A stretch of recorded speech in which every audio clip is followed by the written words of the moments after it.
Burned fleet 3,000 years ago, now we melt their worlds to glass. The sky didn't darken, it ignited. A sheet of fire climbed the horizon of Solvin Prime, turning the golden spires of the Imperium throne world into slag within seconds.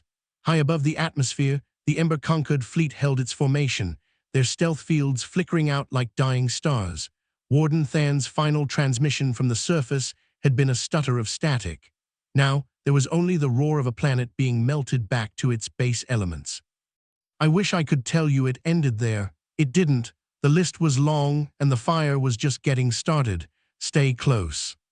3 weeks earlier, the survey ship Bright Ash sat in the shadow of a dead moon orbiting Oldenfall.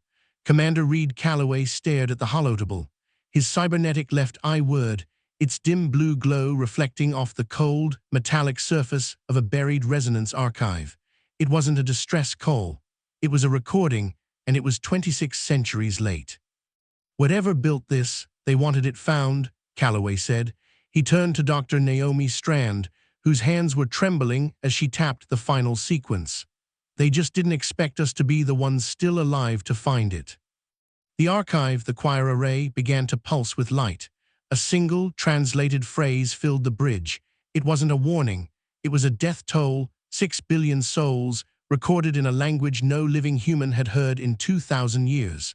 The cleansing directive was real. The Threxel Imperium hadn't just conquered Earth, they had erased it. Calloway pressed 2 fingers to his chest, the gesture his mother had taught him before the shuttle doors sealed on their home colony all those years ago. The listening watch was over.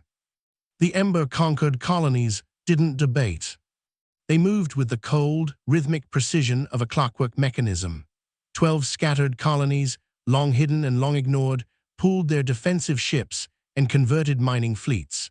Within weeks, they had 230 stealth-modified vessels, each one retrofitted with atmospheric ignition arrays reverse-engineered from the choir array's schematics.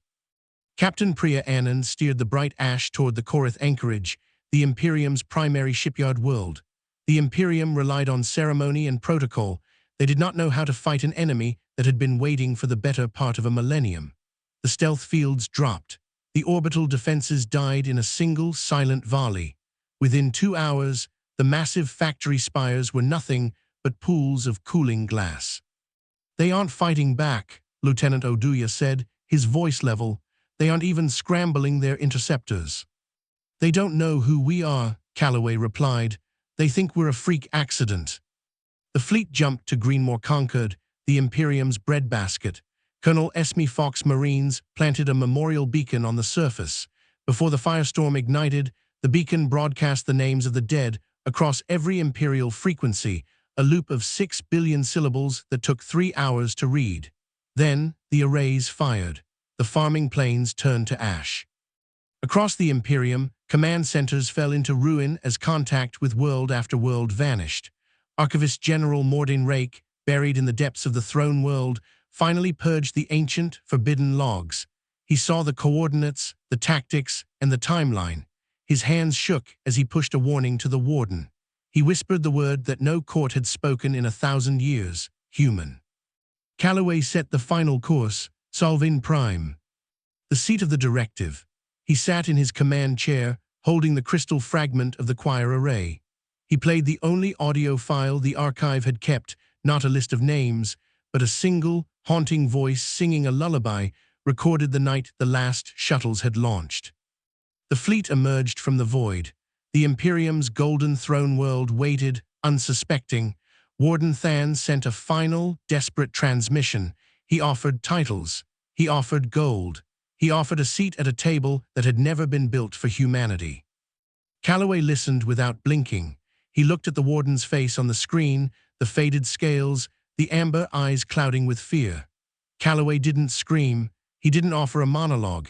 He simply pressed 2 fingers to his sternum, holding the breath for one long, steady count. "How long were you waiting?" Than's voice cracked. "Long enough to stop being angry," Calloway said. "This isn't anger anymore. It's accounting."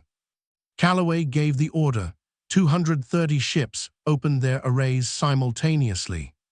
No warning, no declaration, no mercy. The atmosphere of Solvin Prime caught. It didn't explode. It began to burn, a cascading, self-sustaining fire that wrapped around the planet like a shroud. The golden spires crumbled. The directive's holes evaporated. Than's final transmission turned to empty static mid-sentence. Calloway watched the world turn into a star, the light so intense it dimmed his own cybernetic eye. The bridge stayed quiet for a long, heavy minute. No one cheered. There was no victory party. Strand reached out and switched off the archive display, the silence of the room heavier than the death of a planet. Across the rest of the Imperium, the enforcement fleets sat in orbit, their commanders blind and terrified. With the central administration gone, they began to seal their own borders, waiting for a blow that they were suddenly sure was coming. They had forgotten how to fight, and they had forgotten that those they burned had nothing to do but wait. Calloway stood up. "Keep the watch standing," he said.